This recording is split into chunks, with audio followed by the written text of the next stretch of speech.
Imagine running the world's most powerful cloud platforms, training the largest AI models ever built, and then realizing that the most important technology in your company is designed by someone else.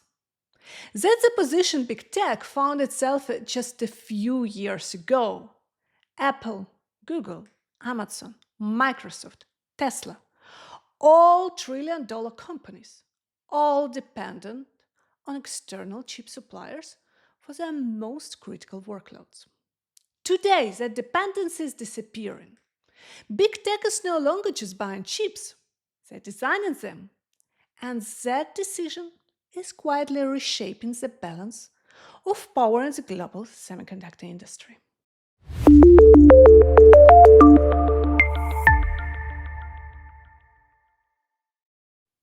Hello and welcome back to Chips Weekly by Diana. I'm Diana and today we are diving into one of the most important shifts in technology strategy of the last decade. This episode is about why big tech is designing own chips and what it means for performance, competition, geopolitics, and the future of AI. Because this trend isn't just about saving money or boosting speed, it's about control. Let's start with a company that proves that the strategy could work.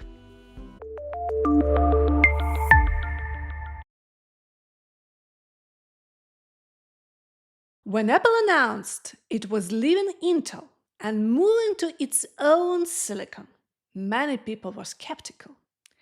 Designing high-performance CPUs had always been a domain of traditional chip makers.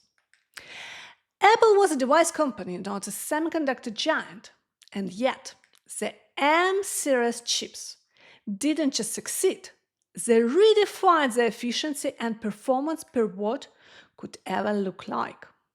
So why did Apple do this? Because Apple's products live or die by tight integration. Hardware, software, power management, and security. All of it working together. By designing its own chips, Apple gained total control over the user experience, from battery life to performance and to privacy. But Apple didn't stop at laptops and phones. As AI moved onto devices, Apple embedded machine learning accelerators, secure enclaves, and on-device inference directly into the silicon. This wasn't just about the speed, it was about trust. And once Apple proved that the vertical integration worked, the rest of big tech took notice. For cloud companies like Google and Amazon, the motivation is different, but even more strategic. Google trains massive AI models. Amazon runs millions of cloud workloads simultaneously. General-purpose chips were never designed for this scale. So Google built the TPU. Amazon built Graviton and Trainium. These chips aren't sold to consumers. They exist to run very specific workloads more efficiently, more cheaply, and more predictably than off-the-shelf hardware.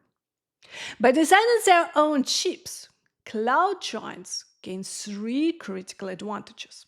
First, cost control. Owning the silicon roadmap allows them to optimize infrastructure, spending over years, not quarters. Second, performance tuning. These chips are designed specifically for internal software stacks. No wasted features, no unnecessary power draw. And third, supply chain leverage.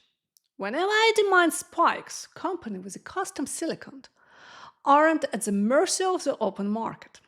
In the AI era, chips are no longer components, they are the infrastructure. Microsoft and Tesla illustrate another reason big tech is designing its own chips: independence.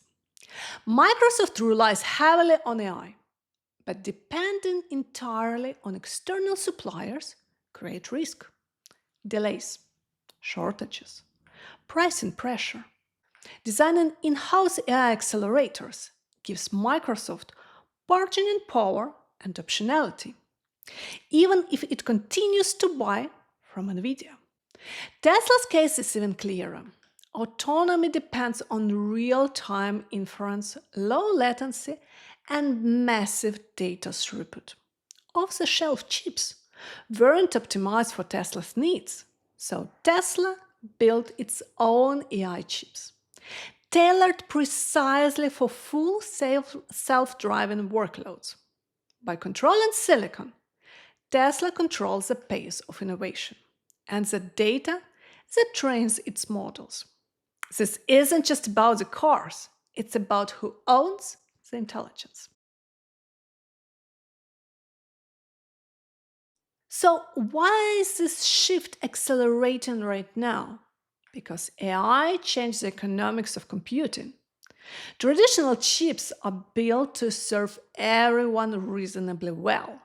AI workloads demand chips built to serve one task extremely well. At the same time, fabs are getting more expensive, supply chains are fragile, and geopolitical risk is rising. So, big tech outsourcing the most strategic layer of the stack is no longer acceptable. Designing chips internally doesn't mean building fabs. It means controlling architecture while partnering with foundries like TSMC. This model, design in-house, manufacture externally, has become the new power formula. This shift has profound consequences. For traditional chip makers, it means customers are becoming competitors. For foundries, it means more demand, but also more concentrated power. For startups, it raises a bar. Competing with the companies that control software, data, and the silicon is brutally difficult. And for governments, it changes the stack. Chips are no longer just economic assets. They are strategic ones. The companies designing silicon today will shape the AI systems, platforms, and the digital infrastructure of tomorrow. So here's a big takeaway. The big tech isn't designing the chips because it's trendy. They're doing it because the control over silicon is the control of our future. Performance, cost, security, supply chains. All roads lead back to who owns the chips. And that raises an important question. Will traditional chip companies adapt fast enough? Or will the future of the computing be defined by a handful of vertically integrated chip giants? I'd love to hear your thoughts. If you enjoyed this episode, like, subscribe, and share it with your network. And as always, stay curious, stay sharp, and stay chip aware.